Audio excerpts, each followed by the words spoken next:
बिस्मिल्लाहिर्रहमानिर्रहीम। I am doctor Mohammad Awais Sidhu. I am a veterinary doctor. तो आज का जो टॉपिक है वो बड़ा इंटरेस्टिंग इस हवाले से है कि हम जो काऊ और बफलो का जो दूध होता है उसमें जो डिफरेंस है, उसकी क्वालिटी में जो डिफरेंस है, उसके कलर का जो डिफरेंस है और हमें कौन सा ज़्यादा जो प्रेफर करना चाहिए, बफलो का ज़्यादा प्रेफर करना चाहिए पीने के लिए या काऊ का। तो डिफरेंट लोगों की डिफरेंट ओपिनियंस होती हैं कि मोस्टली कुछ लोग कहते हैं कि जो काऊ का मिल्क होता है वो थोड़ा सा बंदे को हेल्दी रखता है, एक्टिव रखता है, तवाना रखता है। तो उस हवाले से भी हम दूध की बात करेंगे जो काऊ का और बफलो का है, और उसमें जो उसकी क्वालिटी है उसके ऊपर भी हम डिस्कशन करेंगे कि हमें जो कौन सा दूध है वो ज़्यादा प्रेफर करना चाहिए, किस हवाले से। क्योंकि दूध वैसे देखा जाए तो अल्लाह ताला की एक नेमत है हमारे लिए। तो ये एक मुकम्मल डाइट है, चाहे बफलो का हो या काऊ का हो, एक हमारे लिए नेमत है। तो वो लाजमी पीना चाहिए क्योंकि एक हेल्दी इंसान को अपनी बॉडी को तंदुरुस्त व तवानार रखने के लिए दूध का जो इस्तेमाल है वो लाजमी करना चाहिए, चाहे वो दूध बफलो का हो या काऊ का। तो बाकी इसमें डिफरेंस आ जाते हैं कि काऊ का जो दूध है या बफलो का, उसमें उसकी क्वालिटी वाइज उसमें कौन सा डिफरेंस है। बफलो में जो दूध का कलर होता है वो बिल्कुल प्योर वाइट होता है, जो काऊ का था वो येलो होता है। ये सारी चीज़ें हम वन बाई वन डिस्कस करते हैं। हम बात करते हैं कि काऊ और बफलो के मिल्क की जो क्वालिटी होती है, क्वालिटी के ऊपर हम डिफरेंट पॉइंट्स डिस्कस करते हैं।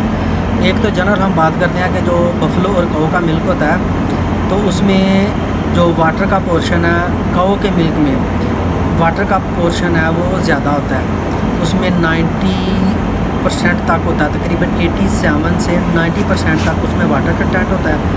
और बफलो की बात करें तो बफलो में 81 से 83% उसमें वाटर कंटेंट होता है।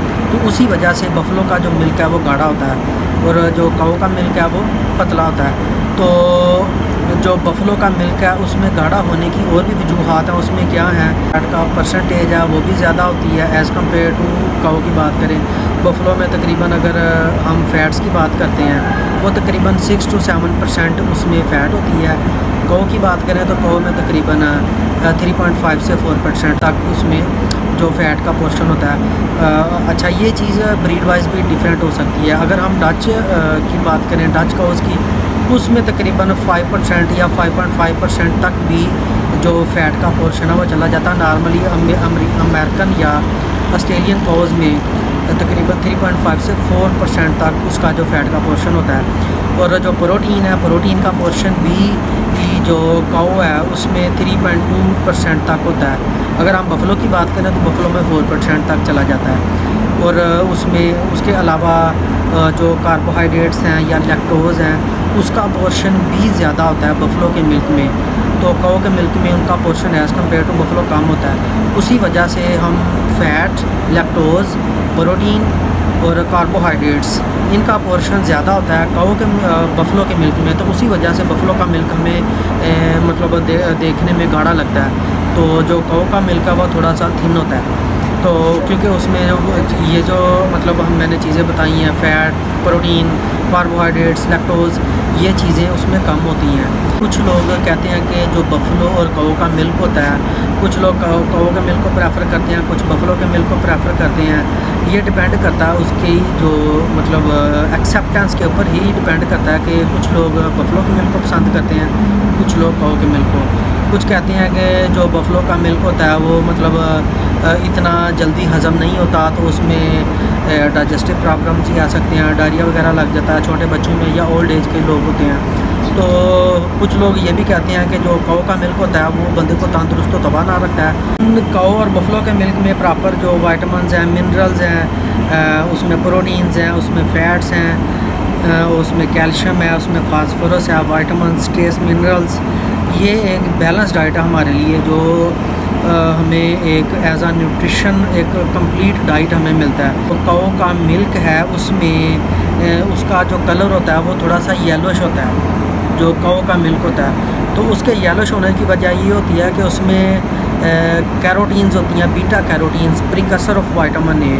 तो उसकी वजह से उसका जो कलर है वो येलोश होता है, येलो स्टिंज देता है। और बफलो का मिल्क है वो बिल्कुल प्योर वाइट होता है। तो उसके प्योर वाइट होने की वजह यह है कि उसमें जो बीटा कैरोटीन्स हैं वो नहीं होती, उसमें रेनिटोल होता है, मतलब जो प्रिकर्सर है विटामिन ए का, इन फॉर्म ऑफ रेनिटोल प्रेजेंट होता है। उसकी वजह से जो बफलो का मिल्क है वो बिल्कुल वाइट नज़र आता है। तो उसके अलावा अगर हम बात करें डाइजेशन के हवाले से, जो बफलो के मिल्क की जो डाइजेशन है वो थोड़ी सी डिफ़िकल्ट होती है, क्योंकि उसमें प्रोटीन्स, फैट्स, लैक्टोज और फैट ये मतलब इनका पोर्शन ज़्यादा होता है। ज़्यादा पोर्शन होने की वजह से जो डाइजेशन है इसकी थोड़ी सी मुश्किल होती है। अगर हम बात करें कौ के मिल्क की, कौ के मिल्क में प्रोटीन भी कम होती है, फ़ैट भी कम होती है, उसमें लैक्टोज भी कम होता है। तो ये चीज़ मतलब अगर हम यूज़ करें कि कौ का मिल्क हम यूज़ करते हैं तो उसमें जो डाइजेशन है वो मतलब इजीली हो जाती है। और हम छोटे बच्चों में भी रिकमेंड कर सकते हैं, और जो ओल्ड एज के लोग होते हैं उनमें भी हम रिकमेंड करते हैं, या जिन लोगों में डाइजेस्टिव प्रॉब्लम्स हैं या इंडाइजेशन है, प्रॉपर दूध को हज़म नहीं कर सकते, उनमें जो कौ का मिल्क है वो हम यूज़ कर सकते हैं। इसीलिए लोग कहते हैं कि जो कौ का मिल्क है वो बंदे को तंदुरुस्त और तवाना रखता है, उसकी जो डाइजेशन है वो आसानी से हो जाती है, उसमें डाइजेस्टिव प्रॉब्लम्स नहीं आते। अच्छा, उसके बाद हम बात करते हैं कि जो बफलो का मिल्क है इसमें अगर हम बात करें शेल्फ़ लाइफ की, तो शेल्फ़ लाइफ बफलो के मिल्क की ज़्यादा है एज़ कम्पेयर टू कौ मिल्क। अच्छा, क्यों इसमें ज़्यादा? क्योंकि इसमें पर ऑक्सीडेज एक्टिविटी ज़्यादा होती है बफलो के मिल्क में, उसी वजह से जो शेल्फ़ लाइफ है वो ज़्यादा है एज़ कम्पेयर टू कौ मिल्क। अच्छा, उसके अलावा एंटीऑक्सीडेंट्स जो होते हैं वो बफलो के मिल्क में ज़्यादा होते हैं और कौ के मिल्क में वो कम होते हैं।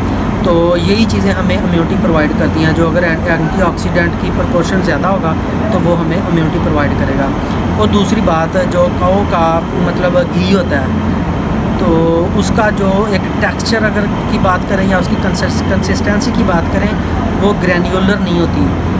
तो जो बफलो का घी होता है उसमें जो उसकी कंसिस्टेंसी है वो थोड़ी सी ग्रैन्युलर होती है, वही एक जो घी का टेस्ट है उसको इम्प्रूव करती है। और दूसरी बात जो इसमें एक डीमेरिट है, अच्छा जो बफलो का घी होता है और कौ का घी, मतलब बफलो के घी की जो डाइजेशन है वो थोड़ी सी डिफ़िकल्ट होती है एज़ कम्पेयर टू कौ के घी की जो डाइजेशन है वो इजीली हो जाती है, क्योंकि उसमें जो हाईली वोलाटाइल फैटी एसिड्स होते हैं उसकी वजह से जो डाइजेशन है कौ के घी की वो इजीली होती है। और बफलो के घी की बात करें तो उसमें जो डाइजेशन है वो थोड़ी सी डिफ़िकल्ट होती है। ये बफलो का जो मिल्क है उसमें लैक्टोफेरेंस, लैक्टोपेरोक्सीडेज और जो प्रोटीन्स होती हैं, और उसके अलावा जो पर ऑक्सीडेज एक्टिविटी होती है बफलो के मिल्क में वो ज़्यादा होती है। उसकी वजह से इम्यूनिटी भी ज़्यादा मिलती है। लैक्टोफेरेंस या लैक्टोपेरोक्सीडेज की वजह से जो इम्यूनिटी मतलब ये ज़्यादा प्रोवाइड करता है जो बफलो का मिल्क है। तो कौ का मिल्क है उसमें जो इम्यूनिटी है वो कम होती है। दूसरी बात की जाए अगर आयोडीन की, तो आयोडीन का पोर्शन कौ के मिल्क में ज़्यादा होता है। तो ये जो थायराइड के पेशेंट्स होते हैं उनमें हम यूज़ कर सकते हैं। उसके अलावा जो सल्फ़र का पोर्शन होता है वो भी कौ का मिल्क है उसमें सल्फ़र का पोर्शन ज़्यादा होता है as compare to buffalo milk. तो ये ब्रेन को हेल्दी रखने के लिए ये बहुत ज़्यादा ज़रूरी है सल्फ़र। तो जो ब्रेन के पेशेंट्स होते हैं उनमें हम मतलब रिकमेंड करते हैं कि जो कौ का मिल्क है उनके लिए हेल्दी होता है। और दूसरी बात, जो कौ का मिल्क है वो वेट मतलब लॉस के लिए भी हम यूज़ कर सकते हैं, या जो लोग डाइट वगैरह करते हैं, क्योंकि ये मतलब वेट गेन नहीं करवाता इतना ज़्यादा। अगर हम बात करें बफलो के मिल्क की, तो बफलो के मिल्क में प्रोटीन, उसमें फ़ैट्स, उसमें जो एनर्जी होती है वो ज़्यादा होती है। तो जिसकी वजह से अगर एक बंदे ने वेट गेन करना है, किसी ह्यूमन ने, तो वेट गेन वाले लोगों में हम इसको रिकमेंड कर सकते हैं जो बफलो का मिल्क है। बफलो का मिल्क है, बफलो के मिल्क में जो विटामिन ए का पोर्शन है वो ज़्यादा होता है।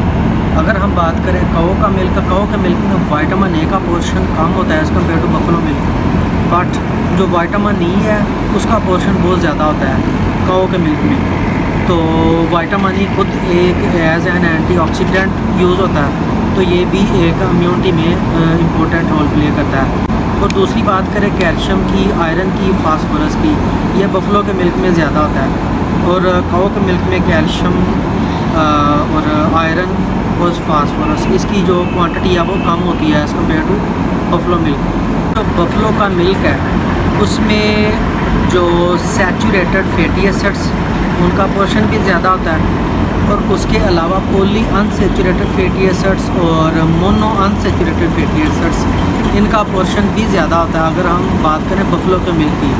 तो दूसरी अगर हम बात कर दें काऊ के मिल्क की, तो काऊ के मिल्क में जो saturated fatty acids, poly unsaturated fatty acids और मोनो अनसेचुरेटेड फैटी एसिड्स इनका पोर्शन कम होता है। तो ये उसमें हम डिफरेंट पॉइंट्स देखे हैं कि काऊ के मिल्क में कुछ चीज़ें ज़्यादा हैं, कुछ बफलो के मिल्क में ज़्यादा हैं। तो दोनों चीज़ें मतलब एक दूध की जो एक दूध अगर देखा जाए तो उसमें एक बैलेंस डाइट है, तो दोनों ही एनिमल्स का दूध सेहत के लिए बेहतर है। ये डिपेंड करता है कि आपकी एक्सेप्टेंस के ऊपर या आप किस कंडीशन में यूज़ करना चाह रहे हैं। जैसे कि अगर हम इन्फेंट्स की बात करें, छोटे बच्चों की, तो उनमें हम बफलो का मिल्क मोस्टली रिकमेंड नहीं करते या ओल्ड एज के लोगों को, तो उनमें डाइजेस्टिव प्रॉब्लम्स आ सकती हैं, उसमें डायरिया वगैरह लग जाता है। तो ये डिपेंड सिर्फ यही करता है कि एक्सेप्टेंस के ऊपर और कौन सी स्टेज के ऊपर आप जो आपकी रिक्वायरमेंट्स क्या हैं उस हिसाब से आप इसको यूज़ करना चाह रहे हैं, बफलो का मिल्क या काऊ का मिल्क। ये है। Thank you.